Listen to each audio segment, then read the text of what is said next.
It's good to see everybody again. We have some newbies, and I promised them I'd do something, I guess, slightly different. I'm gonna do haiku. Yeah, I almost got in a fight last night. I DJ at a party, and I dig some elements of Australia Day, but I don't like to argue, especially about history. Being a First Nations person from the States, it's weird to hear people talk about the British royal family as if they're the only royal family in the entire world. And I was like, man, where do you think they got those diamonds from? They didn't come from England. So, I wrote these haiku about 4 years ago. I'm going to share them with you guys as our conversation. Ready? Just a step back, cause pop. Yeah, that's it. Yeah. Lovely. I will project, but I will not pop the mic. Wounded arrival. Accept racist torturing. Avoid all tears, screams. All leaving here, mate. Avoid learning my culture. Ignore slavery. European fort tolerates yellow miners. Lux propaganda. What native title? Please wait for recognition. We are the same, right?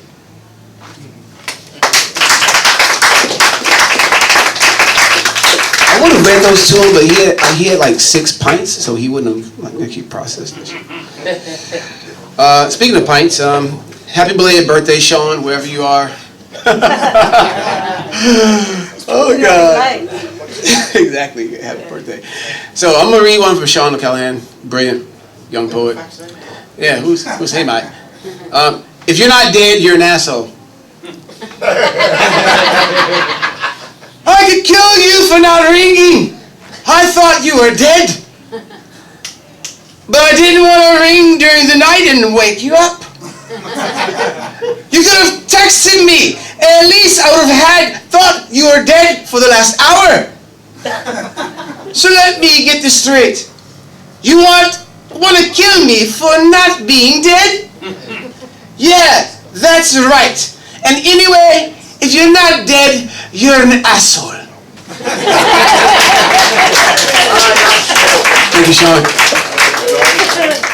And to one of his countrymen, from a poem called Clearances, this beautiful guy named Seamus Haney. Some of you guys might have heard of him. My only time to Sydney, the owner of Glebe Books gave me this book because I was too broke to buy one at the time. So I want to read the 7th installment. Yeah, imagine that shit. Especially in Sydney. Expensive ass coffee. Lucky it was Campos, man. And I'm going to send this out with a quiet dedication to number 8/24. Mamba.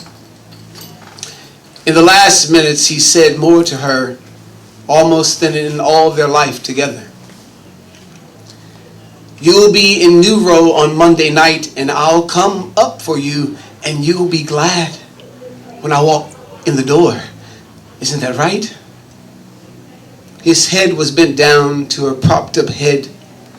She could not hear, but we were overjoyed. He called her good and girl. Then she was dead. The searching for a pulse beat was abandoned, and we all knew one thing by being there. The space we stood around had been emptied into us to keep. It penetrated. Clearances that suddenly stood open. High cries were felled, and a pure change happened.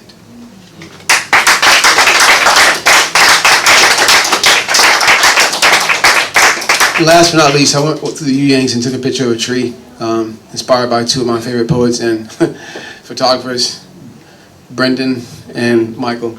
And the tree reminded me of some of the old trees in Memphis, so I wrote this, Memphis/Mississippi, how there's always this tree in the middle of seemingly nowhere on a farm. So this is to that tree. Yeah, they're all there. All of them. I never swear, but that tree whispers. I mean, that tree whispers has powers. Entire stories enter your head if you sip any of its leaves or inhale it in a corn cob. Yeah, all of them. Feels like songs root the whites of your eyes to heaven above. Your knees sink into the soil and the mud sticks to you. Clothes, skin, soul. They donated something sacred there. Here, just listen. Bet you could take a radio, flat battery and all, dead to this world. Leave it under that tree. They'll make it sing and moan.